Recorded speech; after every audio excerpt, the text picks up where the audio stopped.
I'm so upset. Like, I literally cannot stop crying. Yo, I'm so tired of these hairstylists. Like, I'm so serious. Like, I'm so tired of hairstylists. God has been truly testing my patience and my faith. Today was like one of the worst hair experiences I ever had. The girls want to know why the lash industry is dying. So let's go ahead and put it into some numbers. Depending on where you are, a lash set can run from $150 to $200. And then you have to get it maintained every 2 weeks. I could put groceries in my house with $250. You see all of the things that I can do that I need to do with $250?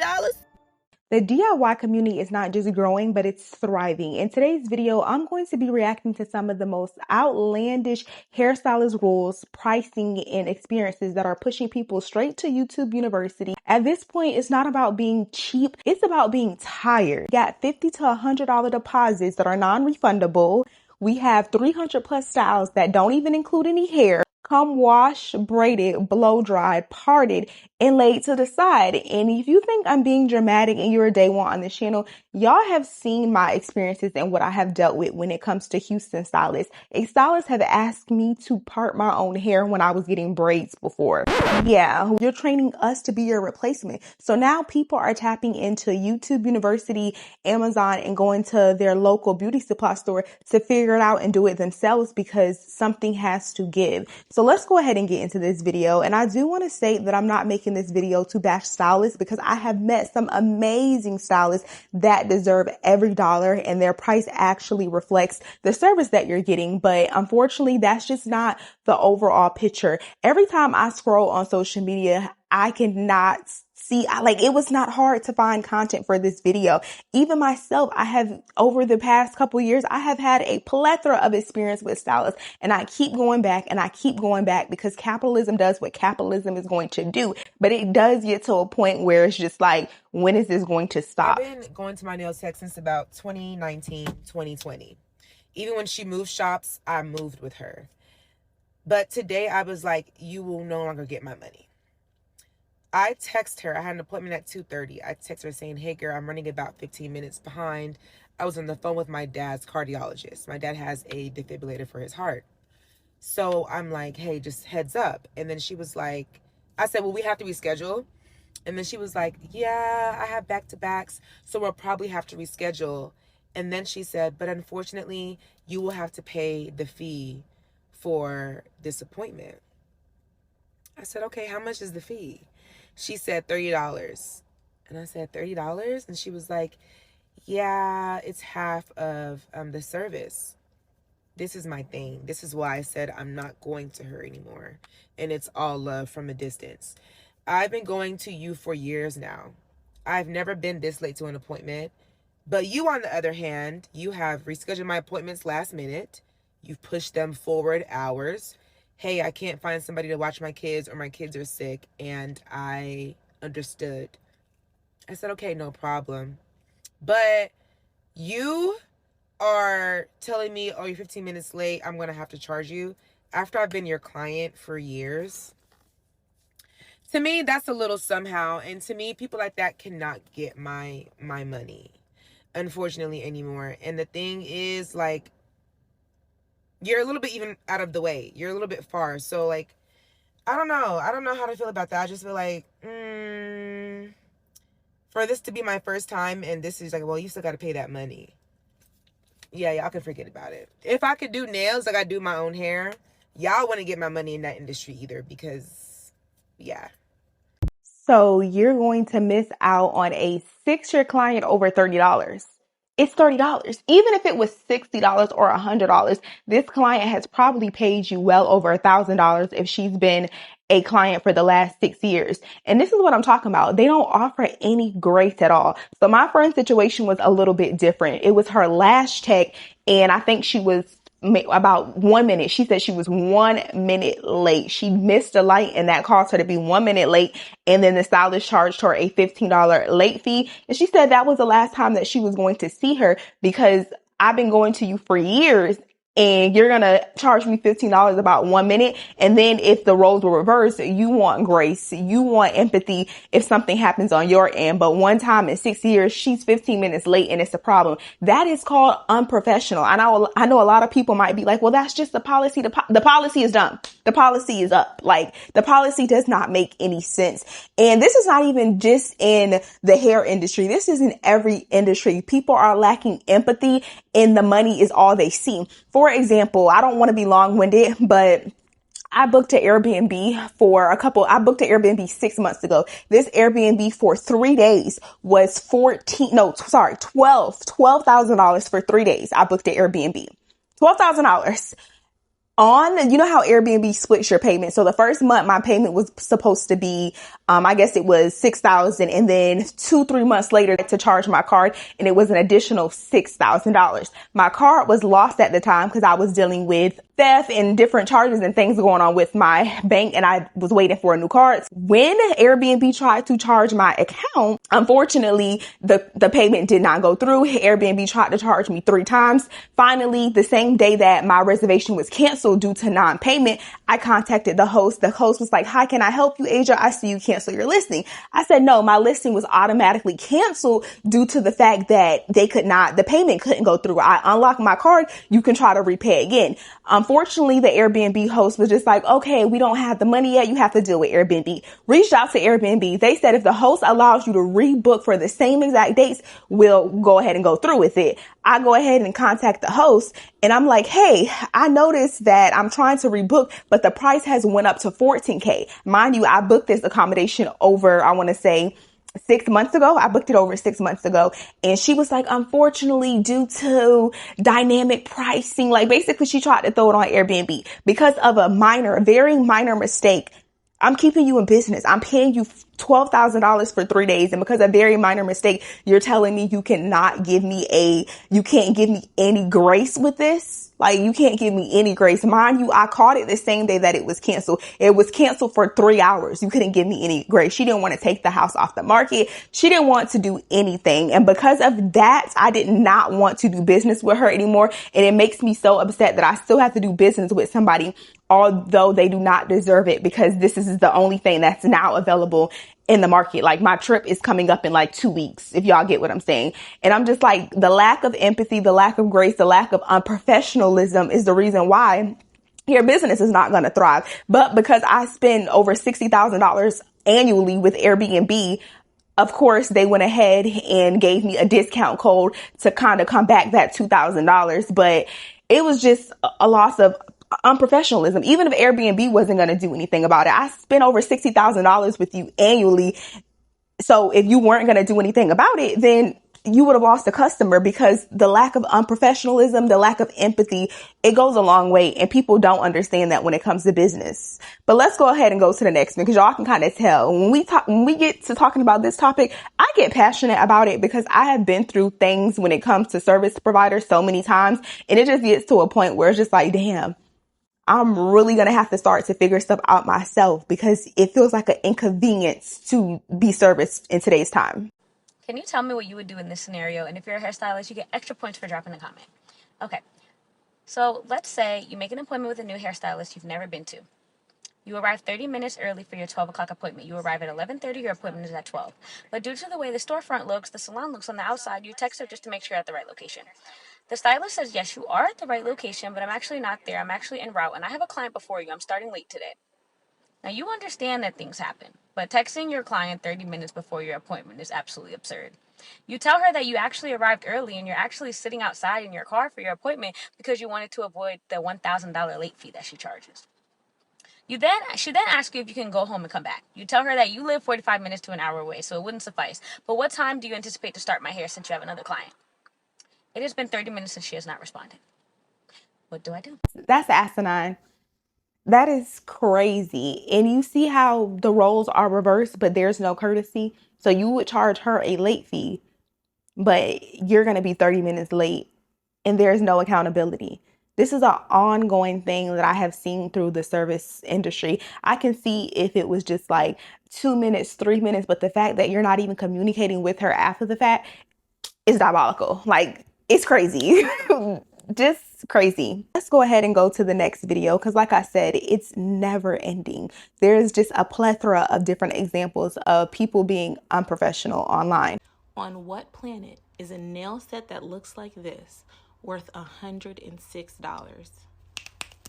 Quick answers only. My nail tech, she played me, y'all. $106 for this set of nails. Gel X, medium length. $106. Y'all, if y'all could have seen my face once I had got to that register. Now, first of all, I'm not usually the client that's gonna ask, like when I sit down, like, okay, how much is this? Most of the time I go in and I get designs. I've been going to this nail tech for about a year now. I have consistently been going to her loyally. I tip her every time. I don't question her about the price. I want to say the first time I went, I got a design. It was French tip. I had a design. I had 3D art. I had all kind of stuff on there. Gems. And that set might have been $120. I went to her another time, got a design.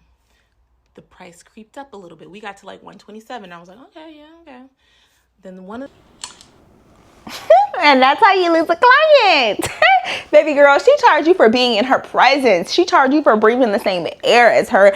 And that's exactly why I stopped getting my nails done. I used to creep up on her prices and I had to ask her, like, respectfully, what's the split? And she pretty much told me the split was terrible. The split was like 40 60. Like the salon was getting 60% and she was only getting paid 40. And then she was like, the longer you're at the salon, they give you a better split and it's like 50-50, but it's never you getting the majority. It's always the salon getting the majority. So a lot of people are, you know, being self-taught nail techs or getting their own suites and just doing nails themselves and paying the overhead costs because it doesn't really make sense for you to be in a salon. So that's when I stopped supporting nail salons, because I feel like if I just paid over $100 for my nail set and she just spent 3 hours on my nails, why isn't she getting majority of the money? Like it doesn't make sense. So you tell me she just got $45 or $40,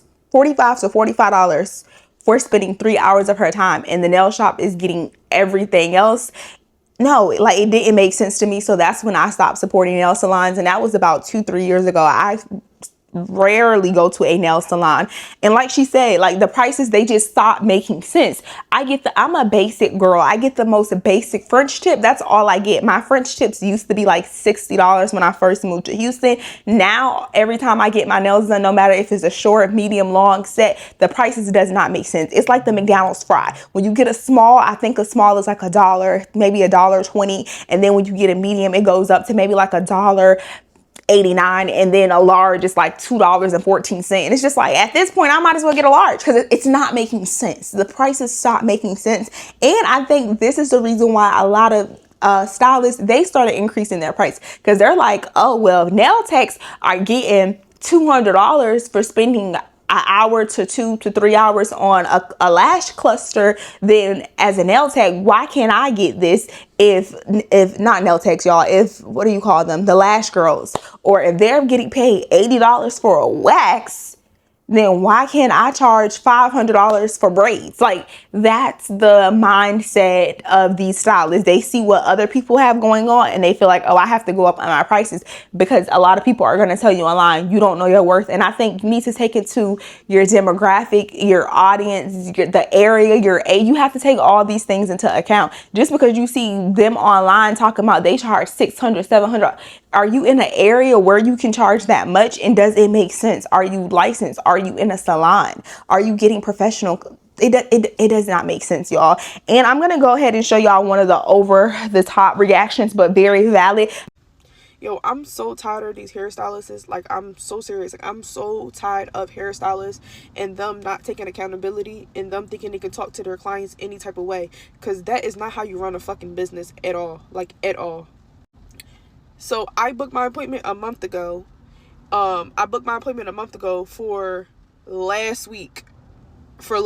Keep that in mind. I booked my appointment for last week. So when I like to get my maintenances done, I like to get my nails, my hair, my lashes, all of that done in the same week. So I'm feeling brand new. So I went to go get my lashes done. I'm on the table or whatever, getting my lashes done. When I get up off the table or whatever, I check my phone. I see that I have a message from the hairstylist that I booked stating that she could no longer do my hair for the day that I booked, which was going to be the next day. She couldn't do my hair because it was her mom's birthday and they had plans. Mind you, you know when your mom's birthday was, like, whatever. So I'm like, okay, cool. She asked me if I could come the next day. I said I couldn't come the next day because on those Thursdays, I work all day, like all day. So I couldn't come next day. So I said, well, shit, like, Thanksgiving is next week. So let me just see if I could come next week. So I asked her, hey, can I come next Wednesday, the day before Thanksgiving? She said, yeah, I got 5 o'clock available. I said, I'll take that, right? Cool. I'll take that. And I asked her, was she still going to honor the sale? So let me a little backstory on that. She had a sale for 50% off on her quickies and her sew-ins, right, for her turning 30. So I'm like, all right, whatever. I've been wanting to book with the stylist for a minute. Let me book right now. So I booked for my sewing, and on her sewing, on the policy for the I can't even talk because I'm so fucking mad right now. But on the rules for booking a sale was that you could not reschedule, right? But she was rescheduling me. I wasn't rescheduling. So I still wanted to make sure, because you know how stylists are. They're very crafty. So I asked her. She never responds. So I'm like, okay, whatever. She told me come at 5, whatever. I'll just see when I get there. So I asked, then I text her, I think I texted her 2 days ago, and I asked her what was the extra price for styling if I wanted to get curls. She never texts back. Okay, cool. She might be busy. It's the holidays. I get her. She had somebody else in the chair. I'm still like, I'm a cool person. Like, I know shit happens. Like, I'm a service provider myself, so I know things happen. So I'm sitting there and I'm like, okay, cool. I'm just on my phone watching TikToks. So she's finishing up the girl's curls, and then she goes to do the little sister hair. She go to do her leave out. Okay, cool. I'm still not having an issue. I'm still cool. I'm looking on TikToks. It's no issue. Boom. A client of hers walk in, and she like, you here for me? And she like, yeah, I'm here for you. She's like, oh my God, I overbooked myself. I don't even know how I did that. I'm in the chair right now getting my hair done. So she like, what's your number? So the girl starts saying her number. She was like, no, not you, her. So I start saying my number, right? And then she's going to say, oh, that's because your appointment wasn't confirmed. What? How is my appointment not confirmed when you told me to reschedule? You told me what you had, and I agreed for what you had. So how is my appointment then not confirmed? That don't even make no sense. I sent my deposit. I made my appointment. You pushed my appointment. I didn't push my appointment. I didn't tell you I couldn't make it. I didn't do any of those things. You did that. So now you're about to sit here and tell me that my appointment, right? So with her saying that, I didn't even say nothing, right? So she was like, so when she said that my appointment wasn't confirmed, I'm like, oh no. I'm like, you text me back. I was like, you text me back. I was like, I got the thread. You text me back. She was like, no, but I never text you back after you said you'll take that. So that means it wasn't confirmed. But she talking to me and her hand is like this, right? And the way her chair is like low, and she's not a little person. She's a big woman. So I'm looking up or whatever, and I'm looking up towards her and she's doing all of this. So I'm like, what do you mean? Like, I'm literally confused. So I'm making my face. I'm confused. I don't know what the fuck you talking about. If you asked me to reschedule, you gave me the time, I said okay, then how was my appointment not confirmed, right? She was like, oh, you don't gotta make those faces. I said, I'm not making no crazy faces. She's like, oh, well, you can calm down. I'm looking around like, who is she talking to? Like, who are you talking to? She's like, you can calm down. She got her hand like, oh, you can calm down. You can calm down. I'm like, I'm not hype. I'm just trying to get I said, it was just a miscommunication. That's all I said. I said it's a miscommunication because I thought that my appointment was for 5 o'clock because that's when the time you told me to come. She like, she's like, oh, well, it wasn't confirmed. Like, she's trying to have the last word. Oh, well, it wasn't confirmed because I never text you back after you said you will take it. So that means you wasn't just going to do my hair. You was going to keep my deposit then? Like, I ain't have no appointment or nothing. You didn't even offer a refund or nothing. You just asked me, can I come another day? And I did what you did, accommodating you, and came another. and came another day. So how is my appointment not confirmed? That shit don't make no sense. So I'm like, I feel myself like, mind you, it's other people in there. So we going back and forth with other people, and I feel like she was trying to little girl me. And that's one thing I don't play about. I don't like nobody trying to little girl me. So I'm feeling like embarrassed. I'm feeling like she talking to me crazy, and I don't like it. And she was talking to me crazy. Mind you, I'm barely saying shit. So I'm like, I felt myself getting emotional. So I said, can I just go to the bathroom real quick? She was like, you can go to the bathroom. No, you can just go ahead. And she gives me the $50. She's like, you could just leave. Mind you, all I have is two braids in my head. I ain't say shit to her. I ain't say nothing that was disrespectful. This was an inconvenience on her part. But instead of her taking accountability and saying, you know what, I was wrong, let me try to accommodate both of y'all, she tried to dismiss me and talk crazy to me and think I wasn't going to say nothing back, and then try to give me at least she gave my deposit back, but she tried to give my deposit back and then try to push me out the salon. That's no way you run a fucking business. You bitches don't know how to run businesses at all. Y'all just be doing fucking hair, no people skills, no customer service, no nothing. You made a mistake, so own up to it. Why the fuck is it on me? So now it's the day before Thanksgiving and I don't have my hair done. It's fucking 6 o'clock. Who the fuck is going to do my hair today? Nobody. So now my plans is ruined because you're fucking unprofessional. Woo, child. And I guarantee you she's unlicensed. Let me make a call real quick. I'll be right back. Because what? This is crazy. That is crazy. I'm lost for words. So instead of you taking accountability, honestly, wait. Let me get this straight. Her appointment wasn't confirmed, but you started her hair. You started her hair. Her appointment was not confirmed. So she had 1,000 rules for you, but when she needed to reschedule for whatever reason, it was okay. And this is what I'm talking about. It's never reciprocal.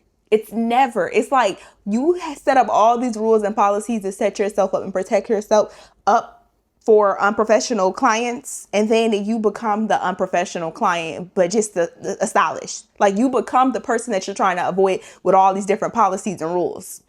It's just crazy. We're just gonna go ahead and end the video off on that one, because as y'all can see, I'm at loss for words.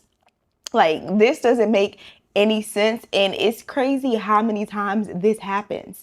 You do something right and you get punished for it. You come on time, you pay the deposit, you communicate, and then this is what happens. Like it's honestly crazy, y'all. Let me know. Well, don't even let me know, because I know you have experienced some type of unprofessionalism when it comes to the beauty service. Like I said, it doesn't matter if it's the nails, the hair, the lashes, the brow. It doesn't matter what it is. It's just so much unprofessionalism that people are doing everything themselves, and they're coming to YouTube. Back in the day, like 10 years ago, we used to go to YouTube and watch all the Aaliyah J's. We used to watch the makeup girlies, and now we have to head back there. All the girlies that used to do makeup, the OGs that used to do makeup back in the day, come back to YouTube and put us on with the new products, because it's just crazy. That's why I've never, ever, I paid to get my face done, my makeup done professionally one time for my graduation, and she canceled on me the day before my graduation. Like the day before. I paid to get my hair professionally done before, and she installed it like it was a helmet. Like she knew me, like she hated me in a past life. Like I peed on her couch. Like that's how they do you. Anytime you really need them the most. It's always when you really, really, really need your hair done, or you just really need some beauty maintenance. And this is what happened.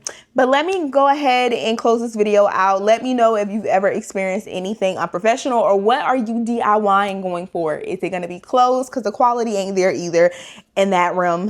Is it going to be makeup? Is it going to be hair, nails? What are you doing yourself? And I'm actually thinking about becoming a sister lock girl. I'm thinking about locking my hair, y'all, because I'm kind of just over it. Like I love the versatility that comes with being a Black woman and being able to try all these different styles and look completely different. But it does just get to a point where it's just like, this is just too much. There is no nuance to booking an appointment last minute. If the slot is available, you need to be there. I just see so many hairstylists making excuses. One, I never knew that hairstylists were against same-day appointments and that you have to text the hairstylist to confirm the appointment that's available on your booking site that you choose. That literally makes no sense. If the slot is open and available to be booked, you need to be there whether you have a client there or not. I just had someone book an appointment 30 minutes before the time slot. And you know what? I was here and I serviced them. Do you know how ridiculous that is? For me to blame the client and say, oh, well, it was same day and it was last minute. You should have texted me first. Then why would it be on my website if it's not available? You hairstylists are unprofessional and you make service providers look so bad because you just do not want to take accountability for being unprofessional. There is no logical explanation. Someone in the comments of the video that I watched said that the hairstylist had bad communication. And she said, oh, well, the client had bad communication as well because the client didn't text the hairstylist to confirm the appointment that was available to be booked. If you don't want to work, just say that. Stop making excuses. Stop blaming the client. Stop making the beauty industry look like a joke because there are so many unprofessional people. And that's insane. And this is God because look, y'all, look, someone just booked an appointment and I got the notification. You see how that works? There is literally no way to miss someone booking an appointment with you. That's ridiculous. Clients should be able to book last minute or same day appointments if you have it available. If you don't want to work last minute or if you don't want your clients to book same day, there are literally settings you can push on your booking site to not allow that to happen. It is your responsibility and the excuses need to stop.